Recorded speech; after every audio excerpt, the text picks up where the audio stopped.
Hello YouTube! Today I'm going to be showing you how to deal with Sky Striker. Now, Sky Striker is a very predominant deck in Master Duel right now, and I believe that it is really overhyped. I don't believe Sky Striker is that good, but I understand that it could seem very dominating, and it could be very difficult to play against if you don't understand what the Striker player is doing. And I'm not just talking trash to talk trash, I'm a very big fan of Sky Striker. In fact, I probably like Sky Striker a little bit too much, as you can tell from all my channel thumbnails and profile picture. But anyways, I'm going to show you what to do against this deck, and once you have a better understanding of it, hopefully the deck you'll see the deck just kind of falls over and crumbles, because again, especially against the meta decks in Master Duel, and even against a lot of the non-meta strategies, Striker really just doesn't do that much. If you're interested in a specific part of this video, I do have timestamps down below to anything you might need, and I'm going to stop wasting time and I'm going to hop right into the video. Alright, so we're going to start this video talking about Sky Striker's most important card,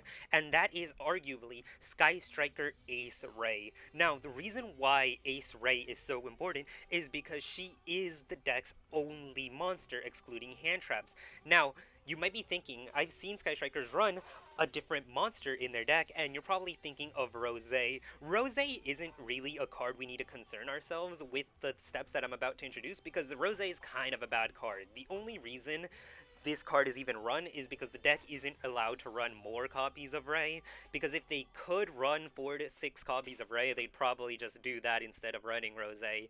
But back to dealing with Raye. Now, Raye is a card that you really want to be able to banish or spin, which means send the card back in a deck, as early as you can, because as soon as you do that, you're gonna shut off the Sky Striker player's entire game plan.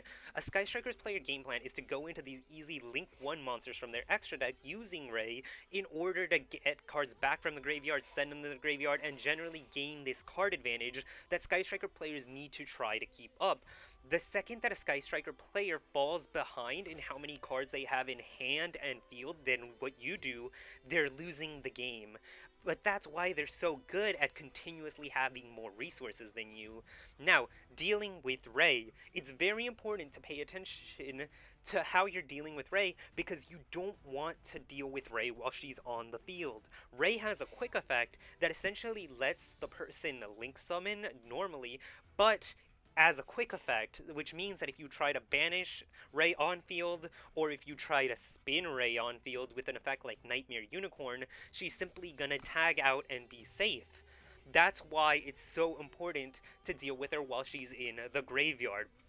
In the graveyard, Raye is extremely vulnerable, and it's really easy to deal with her and get rid of it. So if your deck has a way of interacting with the graveyard, you typically are going to use that effect on Raye, and then you're going to see the Sky Strikers player's strategy just kind of fall apart, and they're not going to be able to do anything anymore unless they wait a turn and hopefully get access to another version of Raye, which can be done again with Raye, Roze, but if Roze is the only card in the graveyard, you don't even have to deal with it, because it's not going to be doing anything in there. And lastly, Hornet Drones, which is a spell that's limited to 1, but it essentially just summons a Raye token, but again, it's not going to leave anything that you need to deal with in the graveyard. Now, keeping with the monster theme, we're going to talk about the other important monsters in the deck, and that is Kagari, who allows Sky Strikers to grab a spell from their graveyard that names Sky Strikers and add it to their hand. This card is limited to 1, so if you have an effect available or some way to stop up Kagari from doing this, it is a very good time to try to stop the Sky Striker player, because again, they only have 1 copy of Kagari. Next, we have Hayate. Hayate is not one of the strongest Striker cards, but it is very important, because typically what this card will do is it'll enable the Kagari. So you typically don't want to stop a Striker player during the Hayate step. It's sometimes a lot better to stop them during the Kagari step, because you never know at this point what they have in hand, so you don't want to just kind of risk it all and then have them having the answers in hand. But the one exception is if they don't have Raye in the graveyard. Remember what I said earlier about how important it is to stop Raye? Now, if the Sky Striker player used one of, and this is why I called them inferior methods, to summon their Link monsters like Roze or Hornet Drones, then Hayate can actually, because her effect is when she attacks, she can send a Sky Striker card to the graveyard, and unlike Kagari and Shizuku, who can only interact with spells, Hayate can actually send a Raye to the graveyard. So if you don't have any way to banish or to spin a card, if you stop Hayate's effect, not only do you save yourself 1500 life points, which doesn't really matter, but you also stop the Raye from hitting the graveyard. Then we're gonna go ahead and talk about Kaina just to keep order. Kaina's terrible, I don't need to discuss her, but she essentially targets and just stops one monster from attacking if they use Raye's quick effect on your turn. Don't worry about Kaina. Then we have Shizuku. Shizuku is a very good card, and it's typically gonna be what the Sky Striker ends their board on if they're going first. If for some reason, God knows why, the Sky Striker player is going first, then it is fine to hit Shizuku and stop her effect. If they're going second, Shizuku's gonna be a minimal kind of concern, but if you somehow just open a ton of hand traps and you already stopped Kagari, then Shizuku would be the second priority to stop for your Sky Striker opponents. Now, we'll be moving on to what strikers are known best for, their spell cards. Now, I told you about Raye, which is the most important card in the Sky Striker player's deck, but now I'm going to explain the best card in the Sky Striker player's deck, and that is Sky Striker Mobilize Engage. This card is absolutely insane because it is essentially a banned card. It is a Pot of Greed, but better, really? Honestly, it's just a better Pot of Greed, but it does have certain condition it needs to meet. Now, the first important part to know about Striker spells is that they all have two effects. One effect, which is just their general effect, and the second effect that really only goes off if they have 3 spells in the graveyard already, and this obviously won't count the card they just played. Now, Engage allows them to search any Sky Striker spell in their deck and to draw an extra card. Again, giving Striker that card advantage I mentioned earlier, which is really what you want to stop. So, if they ever engage, you just don't even think about it. Stop Engage. The only punish is if the Striker player is running Gamma, but no Striker player is running Gamma in the limited format. Engage is going to take a little longer to explain than the other spells because Engage actually has a fancy little caveat that, much like Raye, it is a good banish target in the graveyard. Because it's a limited to 2, you typically don't want to do this on Master Duel format until you know, unless you know that you can banish both copies of Engage, but then it's still, again, I think it'd be better to prioritize just focusing the Sky Striker Ace Raye, because without it, it's really likely that you'll just be able to do whatever your deck wants and kill the Sky Striker player. Now, the next important card to focus on here is Sky Striker Widow Anchor. Widow Anchor is essentially an infinite impermanence without its secondary effect that's just going to allow them to negate a monster effect. With the second effect, it's going to allow them to also steal your monster if the Striker player so desires for, and if it's their turn, they're just going to link it off. Just typically because they want to keep their main monster zone open, and this is where you really need to realize when you should take advantage of bad players. Because one important tip before I get into the actual better tips is that if the Sky Striker player opts to steal your card during your turn, which again is a viable play sometimes because they might think it stops you from either performing a Synchro Summon, an Xyz Summon, or any kind of summon, know that the Sky Striker player can no longer activate any Sky Striker cards that they have set in their back row. Any Sky Striker card that's set there is now invalidated because none of these cards work while they have monsters in the main monster zone. So if they go and decide super early to steal your monster, because again, a lot of Striker players, you'll notice, will make mistakes. Even the really good Striker players will make mistakes. Then that's your chance to go all in, and the only thing you have left to worry about are hand traps. Now, another important thing to know about Widow Anchor is that Widow Anchor is typically a card that you're going to know when the Sky Striker player has in their hand.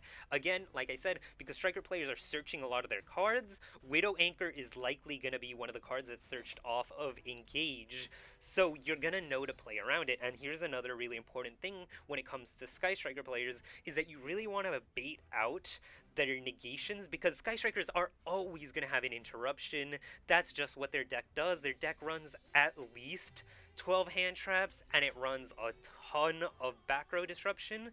So really just try, even if sometimes it requires you make suboptimal plays and you don't go for your best super strong combo, try to just get cards out of the striker player's hands if possible, and then use your stronger cards later even if it results on a weaker board, because striker isn't a deck that you have to worry about killing you. You don't need to set up 50 negates against Sky Striker because they're not going to kill you in one turn unless you're at 5,500 HP realistically, unless they're running the Utopia double package, but again, that's super unlikely.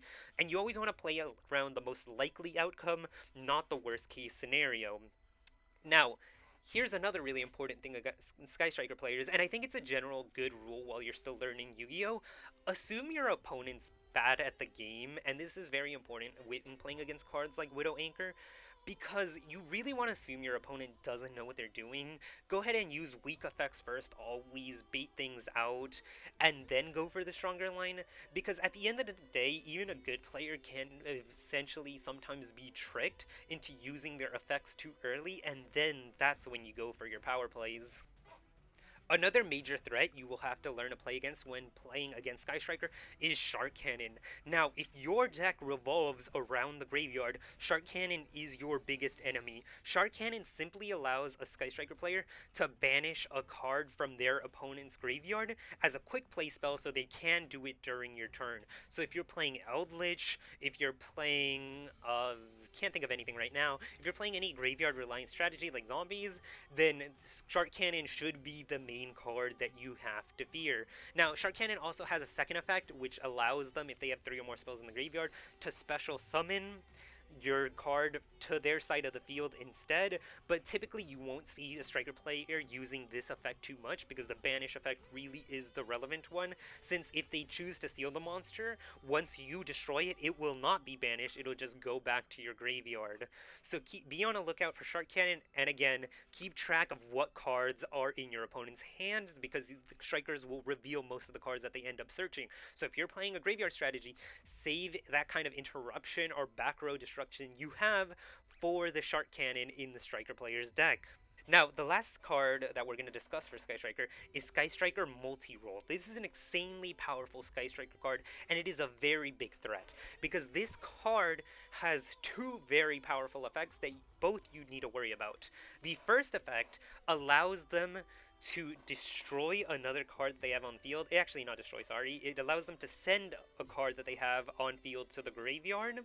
And then, even though that's costing them a resource to do that, it makes it so for the rest of the turn, you can no longer respond to any spell activation from the Sky Striker deck. So if you set up some sort of negate and they decide to hit you with an Afterburners to destroy your monster, or a Raigeki or something like that, then you can no longer respond with any form of negate that you physically need to activate anymore.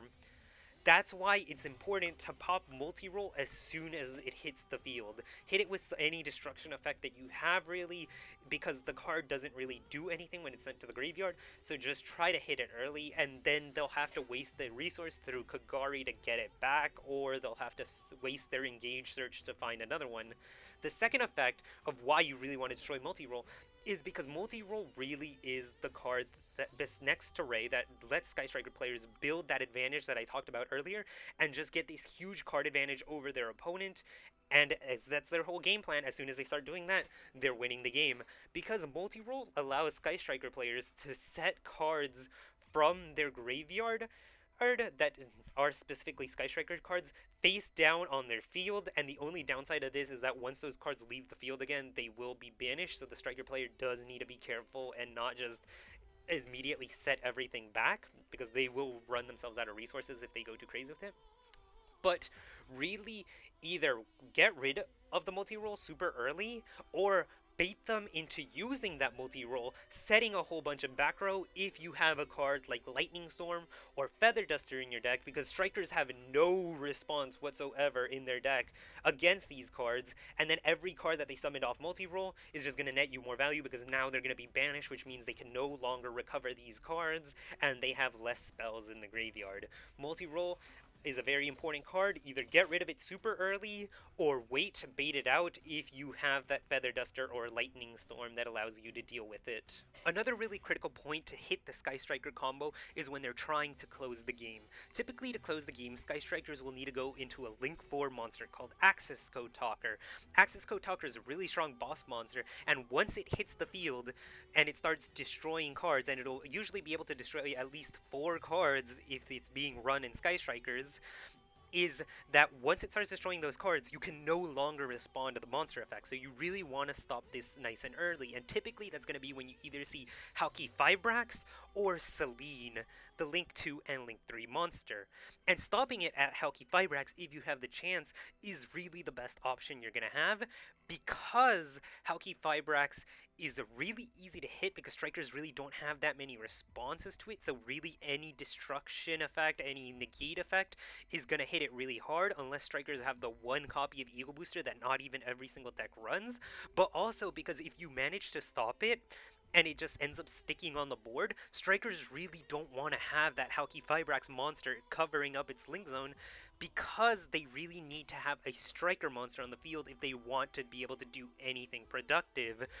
And usually they can't even link it off for a Zeke because they already committed their normal summon in order to go into this finishing play. So really it's something that strikers do when they feel they know they can close the game. So if you manage to save one card to kind of stop their combo for when you're hovering around the 5000 HP mark, it'll likely give you a really big chance to claw your way back into the game. Anyways, that's really the main striker cards that you should know about, and I try to keep this video very short because, again, it's not as interesting to learn about a deck that you're trying to counter, and I think I really covered all the bases of what you're trying to do against Sky Striker. If you're not feeling like you want to read every single Sky Striker card, because I know that's very tedious to do when you see about 20 different archetypes on any given day if you're playing a lot of Master Duel. Maybe 20 is a little bit of a lot, and probably using a lot more Eldlich. So here's where I'm going to discuss tech cards against Striker.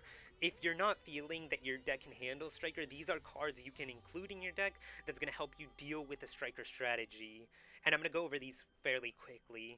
DD Crow is an extremely strong hand trap against Sky Striker because it's a quick and easy way to banish that Raye from the graveyard, and it is also a good card against Drytron because it allows you to banish the Ben 10. So DD Crow is a viable card you might want to consider running in your deck.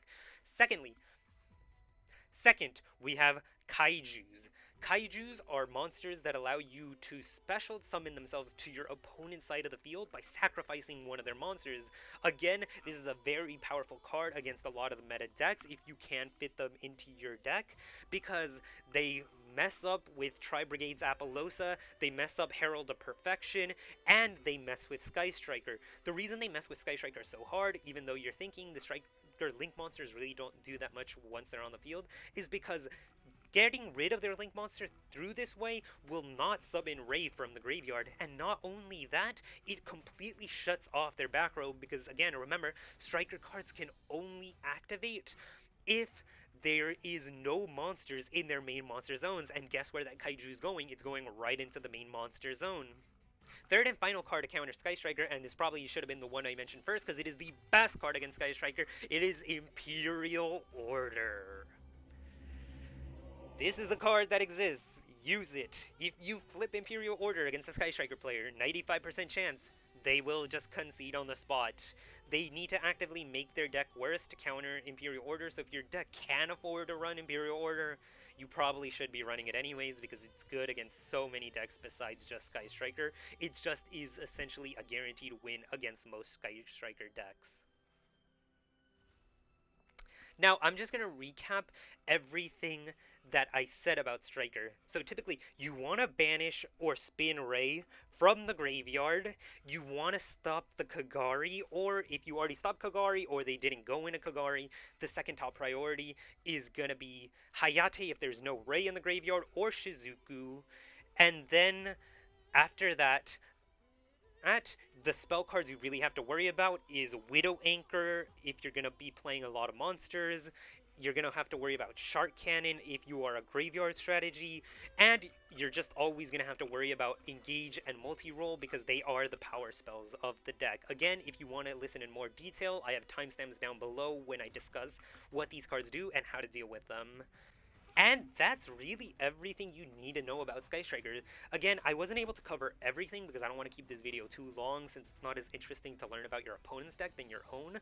But knowing these things really should help you beat the Sky Striker player if you don't feel like reading every single Sky Striker card or you're just kind of confused about some things, because I know that it can be really hard to learn all these new and different decks. And if there's something that you don't quite understand, or there's a card you're struggling with in the Striker matchup, feel free to ask me in the comments. Again, I play way too much Striker, and I played it in the physical game all through the ban of the card Engage when it was terrible.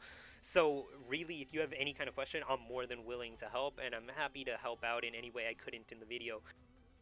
Anyways, that's going to be everything from me, YouTube. If you have any video suggestions for decks you want to learn how to play or decks you want to learn how to beat, just drop them down below. I didn't do a how to play Sky Striker guide because Sky Striker is a deck that really requires a lot of on-field kind of experience and knowledge. It's a deck that really just requires you to learn how your opponent plays the game, and I know that a lot of people are facing Striker more than they are playing it, because again, why would you want to play Sky Striker? It's not that great, but it is a very fun deck. So if you're interested in seeing that video, let me know. If you're interested in seeing that kind of video for any other deck, just let me know. In the next coming days, I am going to try a couple different videos on the channel because I really want to show how to play some rogue decks, but since it's not really interesting to sit and learn how to play a rogue deck, it's just going to be some gameplay with some explanations. But I'm kind of a loud person, so I'm just going to be kind of having fun and being over dramatic while I play them. So look forward to that. If that's not the kind of content you're here on this channel for, you don't have to watch the video. I just urge you to stay subscribed if you are subscribed,